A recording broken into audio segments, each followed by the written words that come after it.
Hello everyone and welcome back to the Sports Porch. I hope that you are all doing well and welcome to my NFL Week 3 Power Rankings. Let's go ahead and not waste any time and get right into this. If you guys enjoy this video, make sure you like and subscribe to the channel so you don't miss another NFL upload.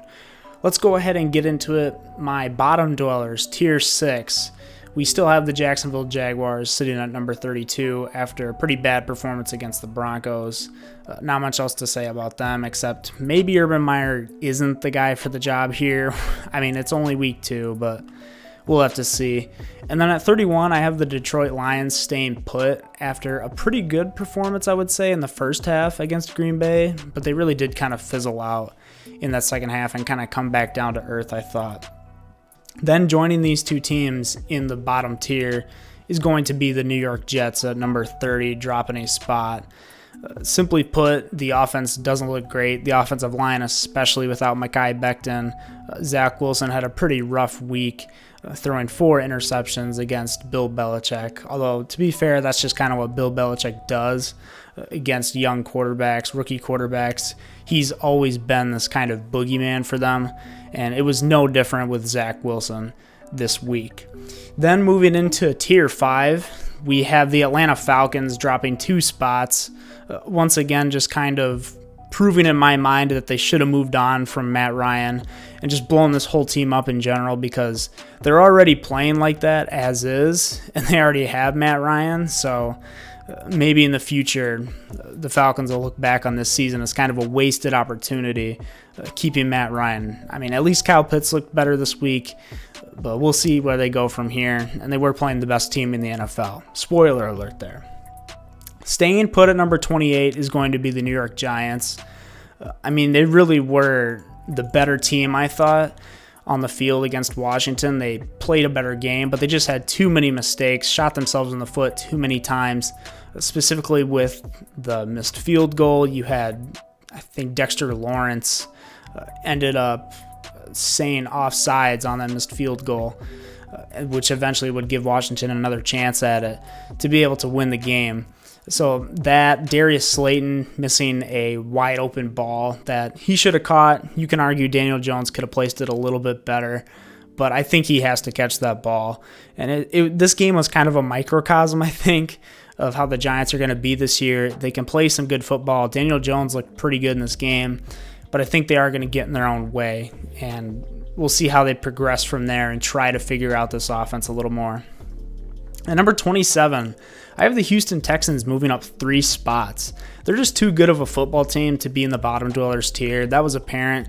Even after Tyrod Taylor went out, they still did put up a little bit of a fight, and I think he's going to be out this next week as well. So maybe they'll drop back down a little bit. But, I mean, this team went on the road in Cleveland and only lost by 10 points. That is a pretty impressive showing to me. They're just simply not the team that I expected them to be in a good way. They are a little bit better than that, for sure. Don't get me wrong, they are still a bottom dweller team, but they're definitely a lot more impressive than I thought they were going to be for this low talent level team. At number 26, the Philadelphia Eagles. They just didn't capitalize on enough opportunities. I think I saw they had a 91-yard pass reception that somehow didn't result in a score. That kind of stuff just can't happen if you're Philadelphia. So they just have some mistakes they have to correct going forward. Although I do think they had otherwise a pretty nice game against the 49ers. They have to win those types of games in the future and really grow as a team in those moments to be able to truly move them up these rankings. Then moving into Tier 4, we start with the Minnesota Vikings dropping a spot. I mean, they were a field goal away from winning that game against the Cardinals, and that's kind of my problem with the team.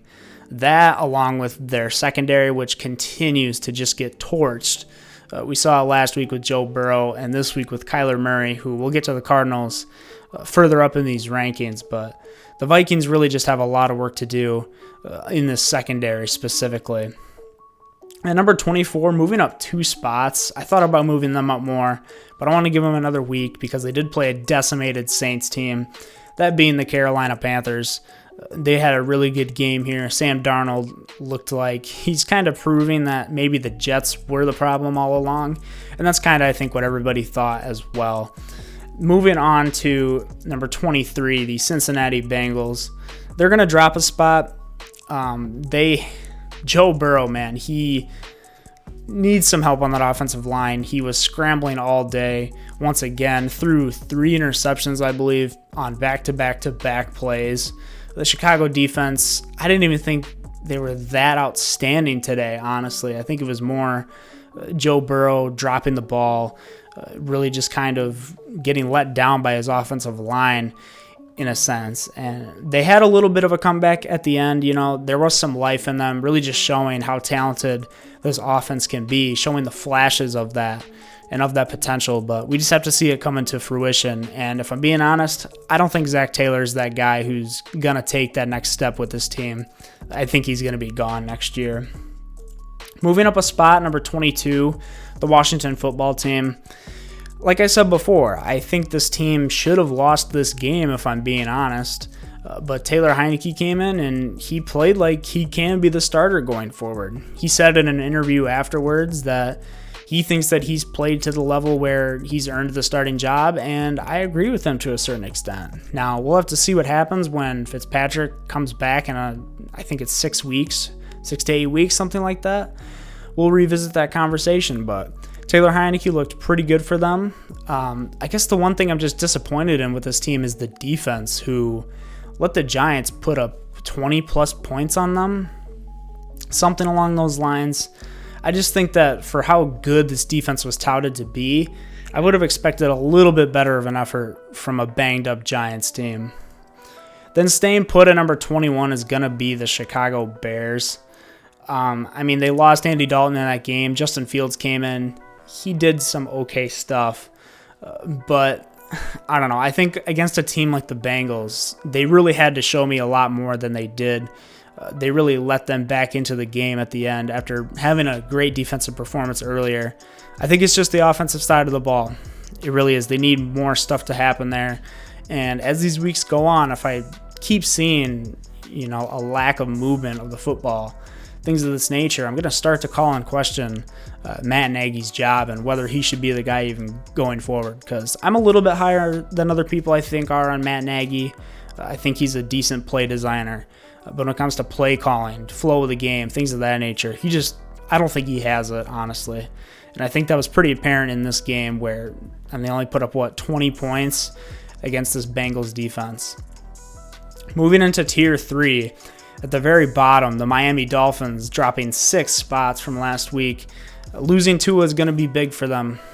He is their guy going forward. They moved on from Fitzpatrick, who coincidentally is also hurt right now. Jacoby Brissett came in the game, but they really got a shellacking from the Buffalo Bills, putting up 0 points in their home stadium. The offensive line, simply put, is not good enough. I talked a lot about, I think a lot of people did, between the Bengals drafting Penei Sewell or Jamar Chase. That one could be a little more justified. But talking about this team, it is interesting that they didn't pick Penei Sewell and instead went with a Jalen Waddle. I can understand why they would have thought maybe that, tackle wasn't a spot they needed to address.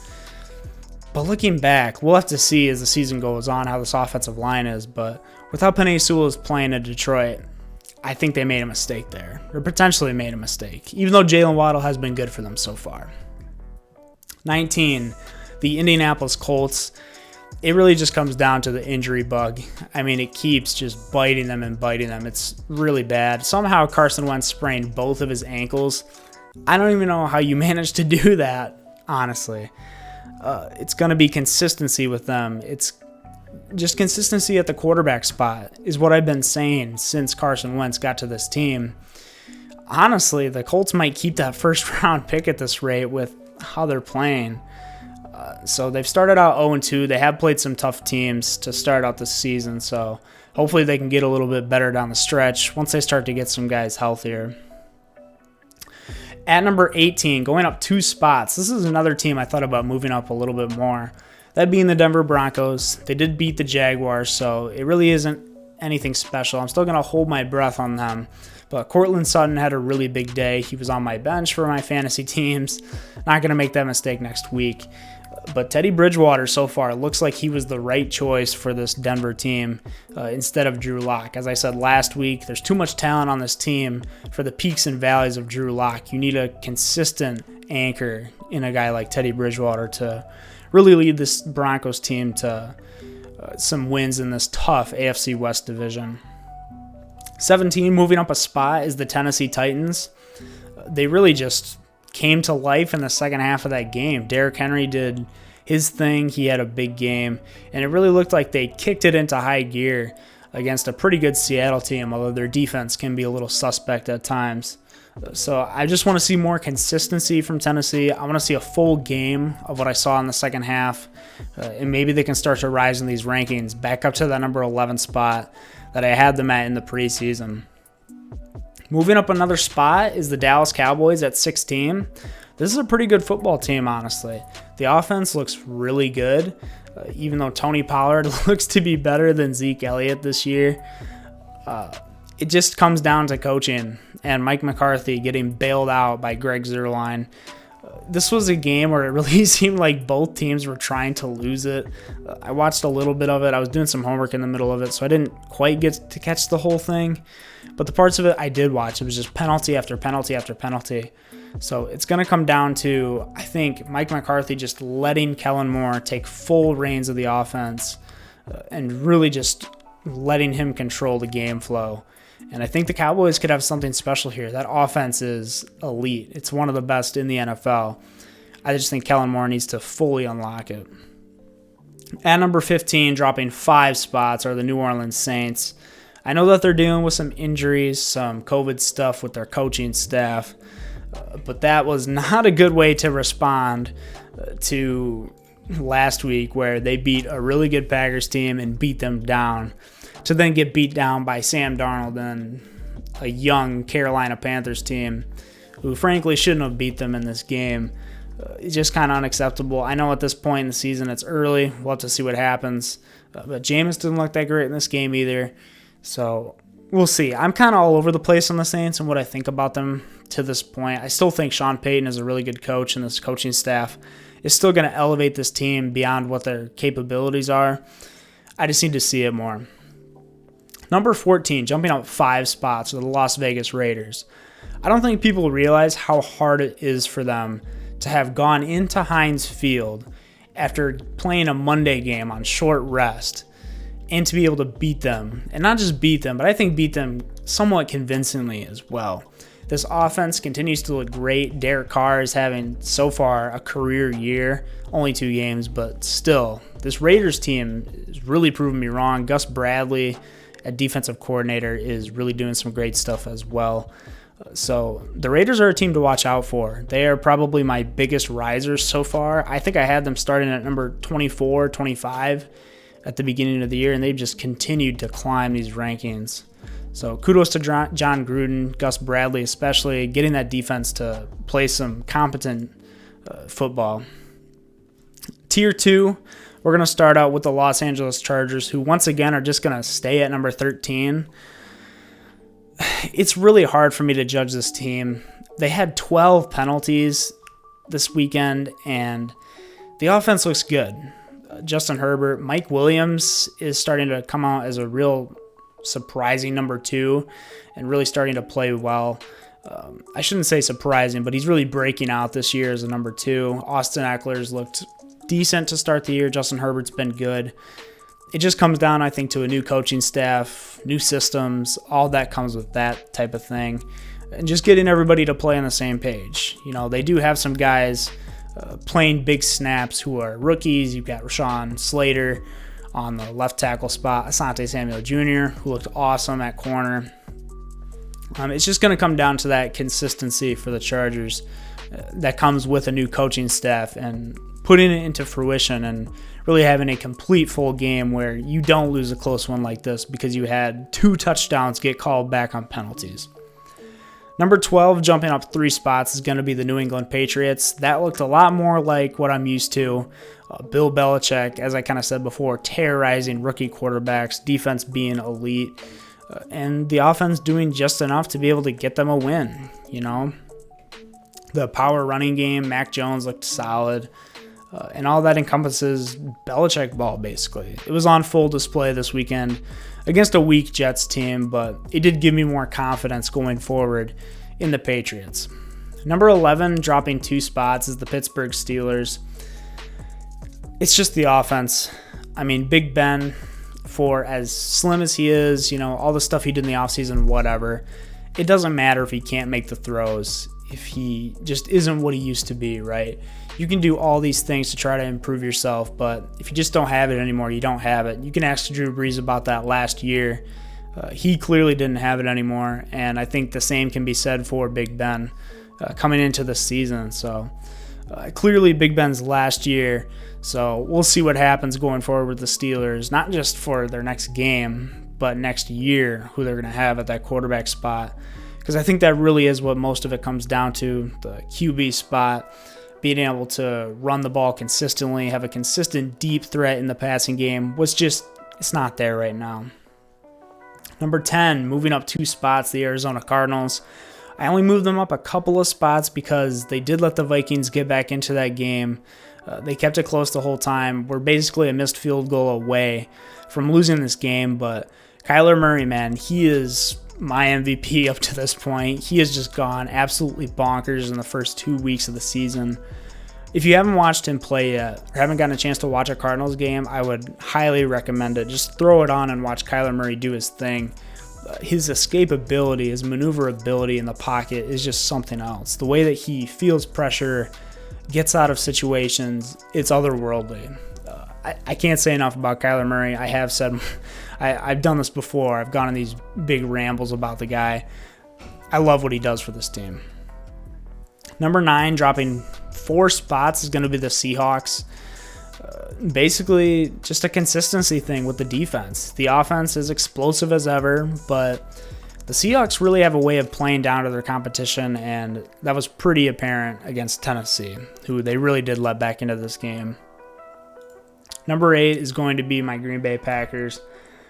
I'm not ready to jump them up super far yet. They did play the Lions, but that first half really was looking kind of rough at certain points. The defense let the Lions march a couple of times. They did buckle down in the second half, but it's just going to be, once again, for most of these teams, about establishing that consistency. It's clear that they have very, very talented people on the offensive side of the ball, specifically number 12, who had some ridiculous throws last night. Just go watch some of the highlights from that. The one to Robert Tonyan, that touchdown pass is insane. That's one of the best throws of the year so far. So next week, going against my next team, the San Francisco 49ers, that's going to be a big test for them, for both of these teams really going forward, because the 49ers as well, kind of segueing into them, just can't find consistency with Jimmy G as their quarterback. I think Kyle Shanahan is just kind of checking in on Trey Lance probably every week, trying to see if he can start or not yet, because it really does get to a certain point with Jimmy G where he can only do so much for this offense. So seeing when he comes into play is going to be interesting. But we'll have to see next week when they host the Packers. That's going to be their first real test to see how good this 49ers team truly is. Jumping up 2 spots, the Baltimore Ravens. That looked more like the Ravens team I know. Lamar Jackson was great in that game. You could argue that, they were a Clyde Edwards-Helaire fumble away from losing the game to Patrick Mahomes, but you got to put that on the defense, making a great stop, making a great play. Odafe Owe, who coincidentally was the pick that the Chiefs traded to the Ravens. I thought that was pretty funny to see. But the Ravens really showing out this week, showing that even with their running backs out, they have guys like Tyson Williams who can just come in, plug and play in this elite running game, frankly, and just maul and wreck house. Number 5, jumping up 2 spots. Once again, another team where this is more what I expected to see out of them, that being the Buffalo Bills. The offense really came back alive. The defense was great. Went into Miami and kind of took out all their frustrations from a week before on this poor Miami team. And they really did their thing. Josh Allen looked a lot better. Stephon Diggs did his thing. The team as a whole just did really well. So now moving into my top tier of teams, the order isn't going to change at all. So we've got the Los Angeles Rams at 4, the Browns at 3, Chiefs 2, and the Buccaneers still at number 1. The Rams, they did have a little bit of trouble with the Colts. I debated maybe moving them down a spot, but I think that they're still just a great team, super well coached. Matthew Stafford is fitting right in with the system, so I really like their outlook. The Browns just continue to be such a complete team. We saw Baker get the ball moving a couple of times. Nick Chubb had some great runs. Kareem Hunt, Demetric Felton as well, who was a sneaky pick for them in the 7th round this year. So even with guys like Odell and Jarvis Landry out, they're still able to make things work on the offensive side of the ball. As I've said before, this might be the most talented roster in the NFL outside of the Bucs.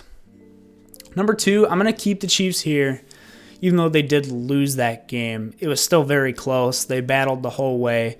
Patrick Mahomes is still, to me, the best quarterback in the NFL. That one touchdown throw he had to Demarcus Robinson, I believe, where he stepped up in the pocket off like 1 foot, chucked it like 35, 40 yards. He's like the only quarterback in the league besides maybe Rodgers that can make that throw. So I'm not ready to move the Chiefs down after that loss, which was a close game with them going into Baltimore to play it. Number 1, I'm going to keep the Bucs. They might just steamroll everybody they play this year. They're just that good of a team. The defense, they had 2 pick sixes, I believe, in this game. Those are my thoughts. Those are my power rankings. Let me know what you guys think in the comments below. Make sure to, once again, like and subscribe so you don't miss another NFL video. And once again, thank you guys so much for watching, and I'll see you guys on the next one.